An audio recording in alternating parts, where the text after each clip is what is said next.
مسجد کوفے میں جمعہ پڑھایا جا رہا تھا اور منبر پہ معمولی آدمی نہیں، مولا علی شیر خدا بیٹھے ہوئے تھے، خطبہ جمعہ ہو رہا تھا۔ تو جناب علی المرتضیٰ نے جمعہ روک کے فرمایا بتاؤ بھائی مسلمانوں سب سے بہادر کون ہے؟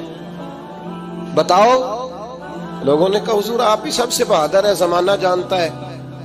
تو جناب علی رو پڑے، فرمانے لگے نہیں میں تمہیں بتاتا ہوں بہادر کون ہے، میں بتاتا ہوں کون ہے۔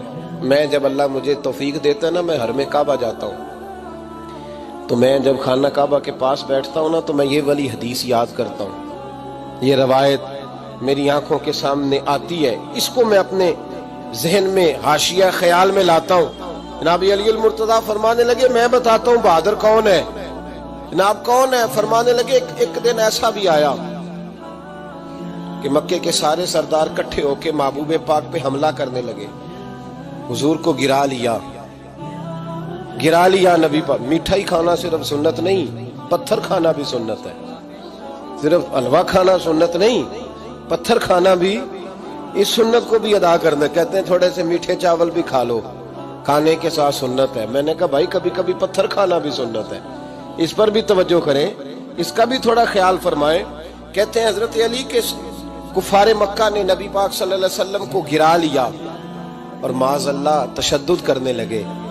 فرماتے ہیں کوئی زور زور سے پکار رہا تھا، میرے کانوں میں آواز آئی جب میں گھر میں تھا، کوئی زور زور سے پکار رہا تھا، اور وہ کیا کہہ رہا تھا؟ کوئی ابو بکر کو خبر کرو، کوئی صدیق اکبر کو بتاؤ کہ قریش مکہ محبوب علیہ السلام کو تکلیف دے رہے ہیں، بتاؤ۔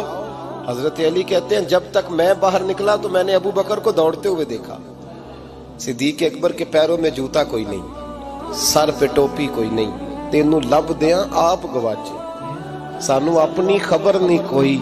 کہتے ہیں بھاگتے جا رہے ہیں، اور پھر جب صدیق اکبر پہنچے تو میں دوڑا آ رہا تھا اور منظر دیکھ بھی رہا تھا کہ ابو بکر صدیق نے ایک کافر کو ادھر پھینکا، دوسرے کو ادھر پھینکا، تیسرے کو ادھر، اور ساتھ ساتھ فرماتے جا رہے ہیں ظالموں اسے مارتے ہو جو تمہیں جنت کا راستہ دکھاتا ہے، ظالموں ان پر تشدد کرتے ہو جو تمہیں جہنم سے بچاتے ہیں، جو تمہیں اللہ کا قرب دیتے ہیں، جو تمہیں دنیا کی آزمائشوں سے بچانے آئے۔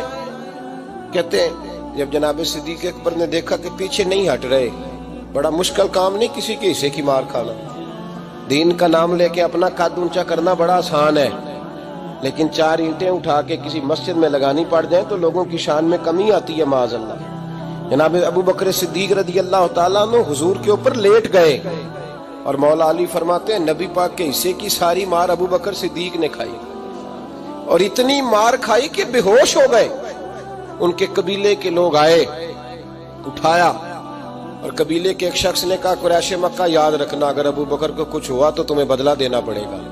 لے گئے۔ ان کی اماں کہتی ہیں ساری رات میں اپنے بیٹے کے زخم دھوتی رہی اور میں روتی رہی، ساری رات میں پٹیاں کرتی رہی اور میں پریشان رہی۔ برادری ساری کٹھی تھی کہ ابو بکر کو ہوش آئے اور وہ بتائیں کون کون شامل تھا تو ہم بدلے کی کوشش کریں۔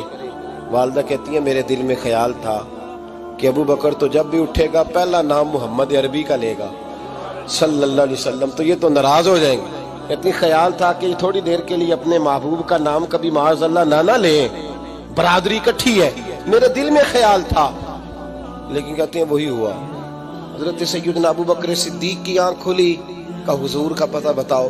اماں کہتی ہیں میں نے کان میں کہا ابو بکر ذرا ٹھہر جا، برادری ساری کٹھی ہے، تو حضور کا نام لے گا تو چلے جائیں گے۔